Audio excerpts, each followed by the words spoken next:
Hi friends, ഇന്ന് നമ്മൾ ഉണ്ടാക്കാൻ പോകുന്നത് കേരള ബനാന ചിപ്സ്. ഞങ്ങളുടെ നാട്ടിൽ പറയുന്നത് വറുത്തക്കായ. ഇതിന് മറ്റു പേരുകളുണ്ട്: ഏത്തക്ക ഉപ്പേരി, നേന്ത്രം ചിപ്സ്. കിലോ 400 രൂപ വരെ കൊടുത്ത് വാങ്ങുന്ന ഈ ബനാന ചിപ്സ് കടയിൽ കിട്ടുന്ന അതേ ടേസ്റ്റിൽ എങ്ങനെയാണ് എളുപ്പത്തിൽ ഉണ്ടാക്കുന്നത് നോക്കാം. നേന്ത്ര പച്ചക്കായ നല്ല വൃത്തിയിൽ കഴുകിയ ശേഷം ഒരു സൈഡ് കത്തി വെച്ച് ഇങ്ങനെ കീറിക്കൊടുത്താൽ നമുക്ക് കൈ കൊണ്ട് തന്നെ തൊലിയെടുത്ത് കളയാവുന്നേ ഉള്ളൂ. ഈ തൊലി നമ്മൾ കളയേണ്ട ആവശ്യമില്ല. നമുക്ക് ചെറുപയറോ കടലേൻ്റെ കൂടെ ഒക്കെ ഇട്ട് പുഴുക്കൊക്കെ ഉണ്ടാക്കി കഴിക്കാം. എന്നിട്ട് സ്ലൈസർ വെച്ച് നൈസായിട്ട് സ്ലൈസ് ചെയ്ത് എടുക്കുക. ഒരു പാത്രം വെള്ളം എടുത്ത് അതിലാവശ്യമായിട്ടുള്ള മഞ്ഞൾപ്പൊടി ചേർത്ത് നമ്മൾ സ്ലൈസ് ചെയ്ത് വെച്ചിരിക്കുന്ന ഏത്തക്ക കഷ്ണങ്ങളെല്ലാം ഇട്ട് നല്ലോണം മിക്സ് ചെയ്ത് വെക്കുക. ഇനി ഒരു കപ്പ് വെള്ളം എടുത്ത് അതിൽ 1 ടീസ്പൂണോളം ഉപ്പിട്ട് നല്ലോണം മിക്സ് ചെയ്ത് നല്ലോണം അലിയിച്ച് സൈഡ് മാറ്റി വെക്കണം. ഫ്രൈ ചെയ്യുന്ന സമയത്ത് നമുക്ക് ഒഴിച്ചെടുക്കാനാണ്.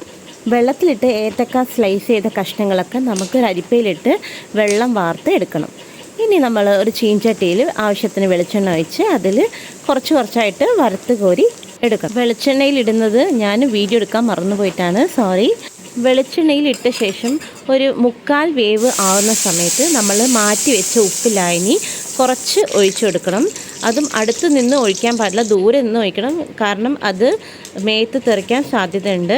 ഒഴിച്ച ആ സമയം കൊണ്ട് നമുക്ക് ഉപ്പ് എല്ലാത്തിലും സ്പ്രെഡായിട്ടുണ്ടാവും. അപ്പോൾ നമുക്ക് വറുത്ത് കോരി എടുത്താൽ വളരെ ടേസ്റ്റായിട്ടുള്ള കടയിൽ കിട്ടുന്ന അതേ ടേസ്റ്റിലും അതേ ക്രിസ്പിനെസ് കൂടി നമുക്ക് അടിപൊളിയായിട്ടുള്ള banana chips, Kerala banana chips നമുക്ക് കിട്ടും.